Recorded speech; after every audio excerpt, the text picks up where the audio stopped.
எல்லாத்தையும் எடுத்துட்டு எங்கப்பா கிளம்பிட்டீங்க? வா, தோட்டத்துக்கு தான் போகிறேன், அங்கே போய் சொல்கிறேன்.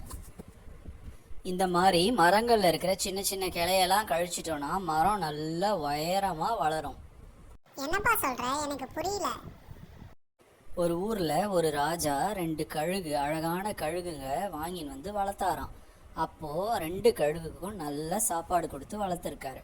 நல்லா வளர்ந்ததுக்கப்புறம் 2ஐயும் எடுத்துகிட்டு போய் ஒரு மரத்தில் உட்கார வச்சு பறக்க வச்சுருக்காரு.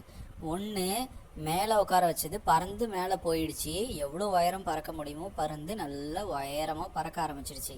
இன்னொரு கழுகு எவ்வளோ முயற்சி பண்ணியும் பறக்கவே இல்லை. அதனால் அந்த ராஜா என்ன பண்ணார், அந்த கழுகை வாங்கின இடத்துக்கே கொண்டு போனார். ஒருவேளை அவர் சொன்னால் இந்த கழுகு பறக்குமோ அப்படின்றதுக்காக அந்த இடத்துக்கே எடுத்துக்கிட்டு போய் கொடுத்தாரு. அங்கே போன உடனே அந்த கழுகுக்கு நல்லாவே பறக்க ஆரம்பிச்சிருச்சு. இது என்ன அதிசயம், இந்த கழுகு எப்படி இங்கே வந்தால் மட்டும் பறக்குது அப்படின்னு கேட்டார் அவர்கிட்ட.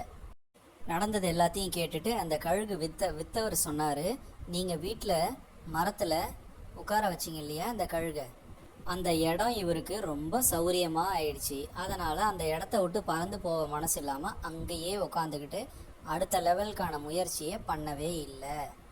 நீங்கள் முதல்ல போய் அந்த கிளையை வெட்டிட்டீங்க அப்படின்னா இது மேலே பறக்க ஆரம்பிச்சிடும் அப்படின்னு சொன்னதும் அந்த கழுகை வீட்டுக்கு எடுத்துகிட்டு போய் திரும்பவும் அந்த கிளையை வெட்டிட்டு அங்கே கீழே விட்ட உடனே கழுகு பறக்க ஆரம்பிச்சிடுச்சு.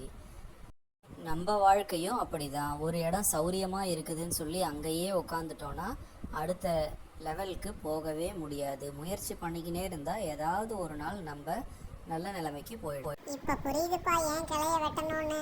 நீங்கள் வெட்டுங்க, அப்போ தான் இந்த மரமும் வளரும், நம்மளும் அடுத்த லெவல் போகிறதுக்கு யோசிப்போம்.